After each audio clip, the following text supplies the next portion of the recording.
Halo guys, jumpa lagi dengan gue Iyas.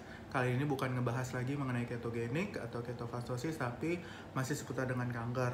Yaitu pertanyaannya adalah kenapa sih kok bisa kena kanker, penyebab awalnya apa?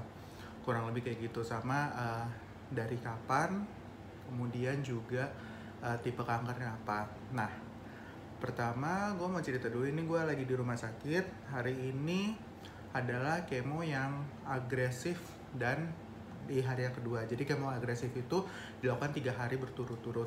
Nggak seperti kemo yang gue lakukan di tahun 2017, itu kemo yang bukan agresif, jadi hanya 1 kali sehari dan itu total 8 kali. Ini total 4 kali, tapi 4 kali itu 1 kalinya masing-masing itu dilakukan 3 hari. Nah, ini hari kedua dan gue masih dalam keadaan up.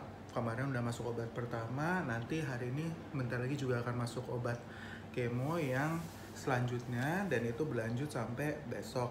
Nah, akibat dari kemo seperti yang kalian lihat sendiri, nih rambut gue juga udah mulai kena imbasnya. Ini nggak gue potong ya secara sengaja, ini banyak pitak-pitak begini, bisa lihat. Itu karena memang kemonya keras banget. Ya dari yang kemo pertama juga nggak separah ini sih, yang kali ini lebih parah. Jadi mungkin pulang dari kemo kali ini gue mau botakin aja, karena ini memang udah nelangsa banget rambutnya jadi begini. Dan fisik gue juga berubah, berat gue juga in total, dulu berat gue stabilnya di 78 kg, tapi sekarang 61, 62 di sekitar segitu. Dan juga ya banyaklah perubahan yang lain. Dan yang paling mengejutkan dan mungkin orang lain gak percaya, yaitu tinggi badan gue itu turun 10 cm. Jadi dulu gue di kisaran 180-181, sekarang di 170 sampai 171 cm.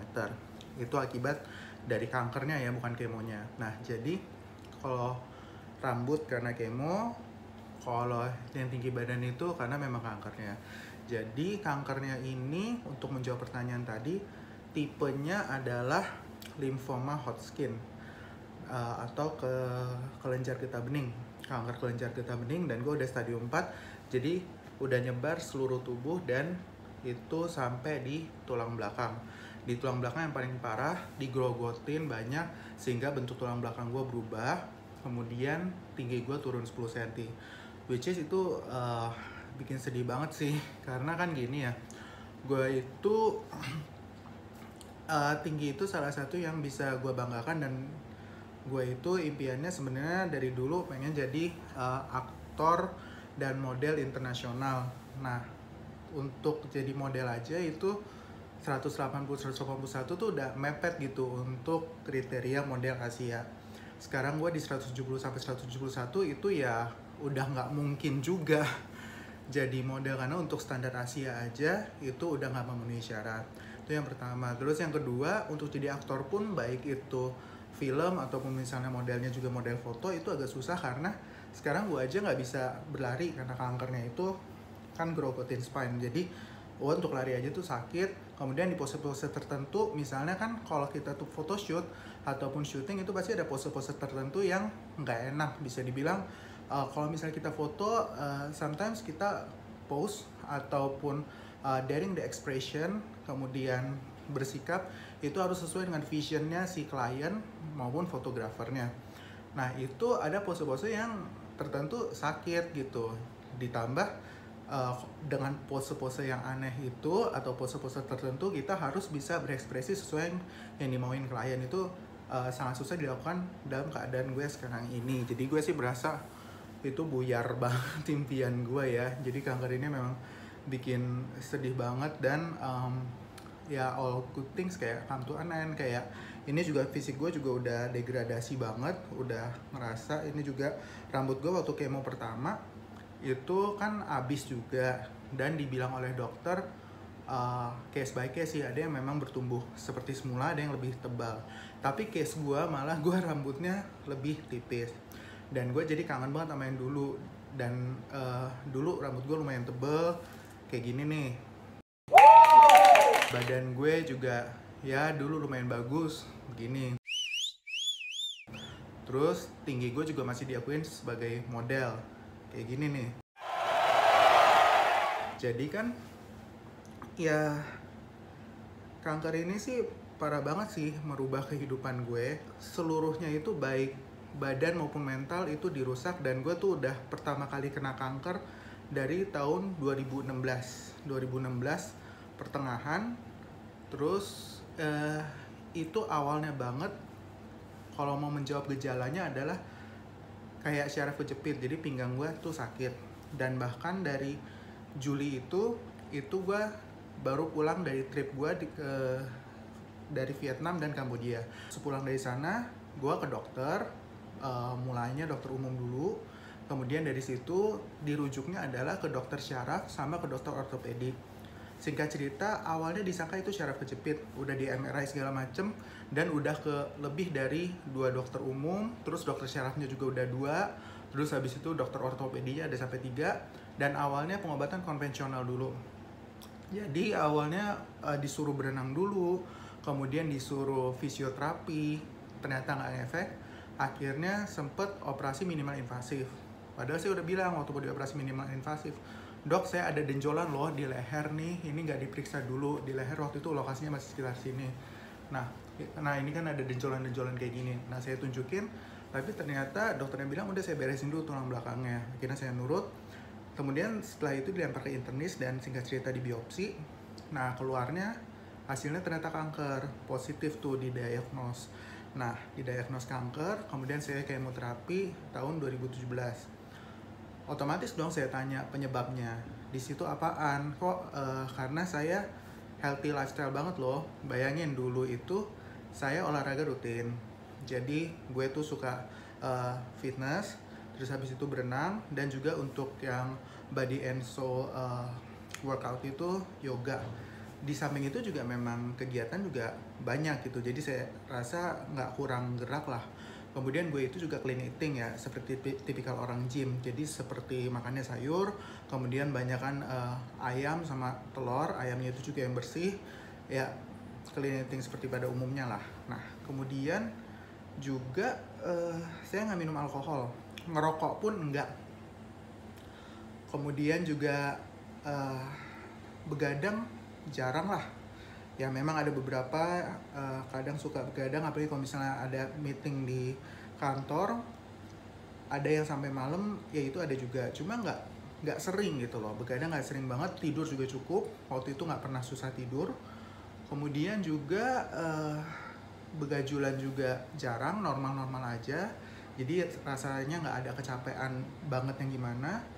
Kemudian stres juga terkendali. Memang awalnya ada yang bikin stres banget adalah waktu tahun dari 2013 itu gue terpaksa mengesampingkan mimpi gue sebagai aktor dan artis itu untuk kerja kantoran, dan kemudian kerja kantorannya ternyata gue dilempar ke cabang di Papua, which is itu juga menjadi pikiran gue. Tapi sebenarnya itu secara sadar gue sih bisa mengalihkan perhatian gue dan bisa mengendalikan stres. Waktu itu gue mikirnya kayak gitu, dan memang gue toh dipindahin balik lagi waktu di Desember 2014. Jadi sebenarnya di Papua tuh nggak terlalu lama. Kemudian dari situ 2015 pun gue sempet ada nyambi bentar ngantor, tapi sambil ada melakukan beberapa photoshoot. Tapi akhirnya gara-gara kesibukan, akhirnya juga 2015 itu nggak terlalu banyak, karena ya namanya juga photoshoot dan modelingnya jadi sambilan, jadi nggak bisa diseriusin. Jadi saya nggak kantor yang utama. Nah mungkin stresnya di alam bawah sadar bisa aja bertumpuk. Itu aja sih yang mungkin bisa menjadi pemicu kanker. Tetapi saya rasa sebenarnya nggak stres akut juga gitu loh di situ. Jadi masih nggak ngerti juga. Akhirnya semua itu saya ceritain ke dokter. Nah jawaban dari dokter kenapa saya kena kanker adalah X factor, which is unknown. Jadi dokter pun juga nggak bisa jawab. Dan gue juga udah nanya ke opini-opini lain, termasuk ke temen gue ada yang kerja di waktu itu sempet penelitian di cancer center, salah satu cancer care center di US, dan dia bilang juga ya sampai sekarang belum ada yang tahu penyebab pastinya kenapa orang terkena kanker. Apalagi gue juga kontras banget healthy lifestyle-nya yang sangat healthy gitu. Even Indomie instan pun gue jarang makan, setahun sekali aja juga udah bagus gue makan Indomie instan.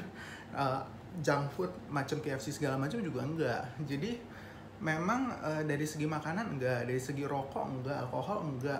olahraga rutin enggak. Jadi ya dokter pun menjawab seperti itu, dan kata temen gue yang di cancer center itu juga bilang ya memang benar, karena sel itu kalau mau mutasi ya mutasi aja tanpa ada pemicu apapun, dia akan bermutasi secara abnormal, dan itu di tiap orang bisa terjadi meskipun apa sih namanya, di tiap orang pemicunya berbeda kenapa dia bisa bermutasi, tapi rata-rata ya memang semau selnya aja. Kalau dia mau bermutasi dan abnormal ya udah jadinya abnormal. Tapi intinya penyebabnya kalau untuk gue nggak tahu,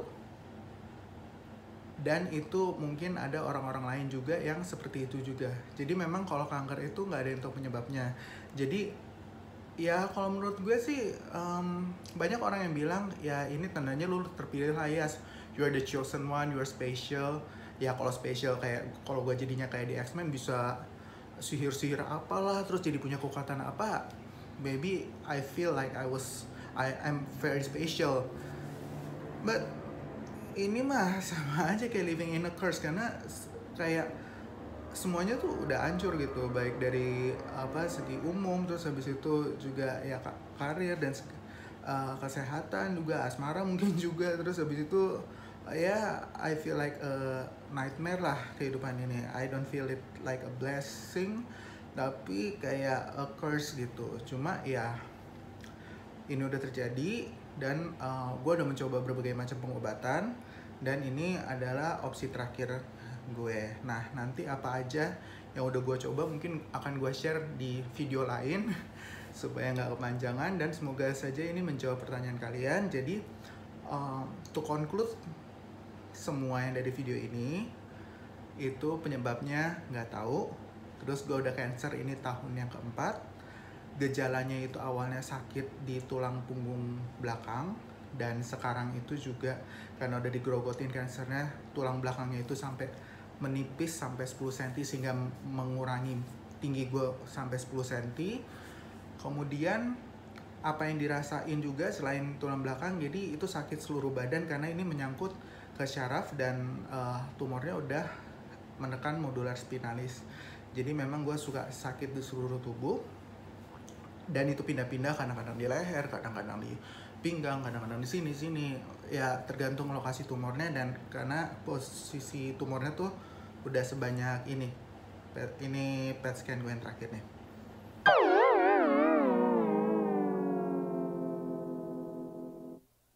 Nah kemudian gejala lainnya juga suka keringetan malam-malam, jadi pas tidur bangun-bangun basah, tapi basahnya basah keringet ya, bukan basah di bagian tertentu.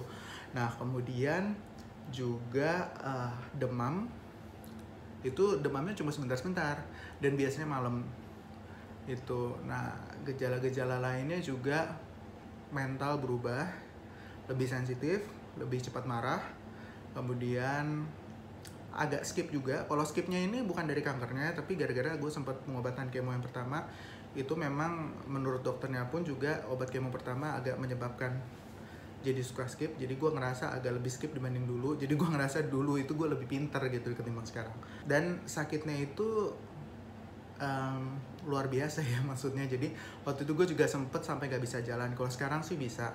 Waktu itu gue dari September gak bisa jalan itu sampai bulan Desember. Jadi like literally di bed doang. Kemudian mandi pun juga diseka. Nah sekarang sih udah bisa jalan, tapi ya kankernya masih banyak. Terus habis itu, oh iya, yang visible itu tanda-tandanya apa? Ada benjolan. Nah, tapi kalau kalian mau mendeteksi benjolan itu, kan sering ada orang benjolan juga kalau nggak enak badan atau daya tahan tubuh lagi turun. Nah, cara bedainnya adalah ini benjolannya itu biasanya keras, terus enggak sakit. Itu yang paling penting. Kalau misal masih sakit, ada nyeri-nyeri dikit, itu tandanya cuma kelenjar yang lagi membengkak untuk memperkuat daya tahan tubuh dari serangan-serangan yang penyakit-penyakit yang menyerang kayak flu gitu segala macam. Itu dia lagi berperang, tapi ditekan sakit. Kalau ditekan nggak sakit, itu mungkin ada baiknya dicek. Itu bisa aja tumor biasa. Kalau tumor biasa itu masih belum kanker, tapi kalau udah jadi tumor ganas kayak gue itu namanya kanker. Nah kemudian apalagi ya, rasa-rasanya sih itu yang major, dan semoga itu menjawab pertanyaan kalian semua. Kalau ada yang kelupaan, mungkin masih bisa di kolom komen ditanya atau langsung direct message aja ke Instagram gue, sebisa mungkin gue jawab. Dan sekali lagi doain aja kemo gue yang kedua ini berjalan lancar. Dan oh iya, untuk beberapa orang kemonya itu berbeda-beda. Untuk beberapa cancer itu beda-beda. Ada yang kemonya hanya oral doang. Kalau gue kemonya kemo infus, dan infusnya di sini di dada karena pembuluh darah gue kecil, jadi gue dipasangin alat kayak Iron Man gitulah. Di sini ada buletan. Kenapa nggak di tengah ya, lebih keren. Nah ini di sini ada kayak sejenis device bulat, persis kayak stone-nya si Iron Man itu. Tapi di sini posisinya nggak keren deh. Nanti gue kalau ada yang tertarik nanti gue kasih lihat. Tapi ini kan lagi dibalut ya, karena ini udah nyambung ke selangnya nih. Jadi ini infusnya semuanya dari sini. Oke, kali ini video yang cukup panjang karena menjawab pertanyaan sekaligus curhat, nggak apa-apa ya. Nah, semoga untuk kalian semua. Oh iya, kemarin itu juga Lebaran, jadi saya mengucapkan selamat Lebaran bagi yang merayakan. Saya sih waktu dari Lebaran tanggal 5 udah di sini gitu. Mohon maaf lahir batin juga, dan sampai jumpa lagi. Bye bye.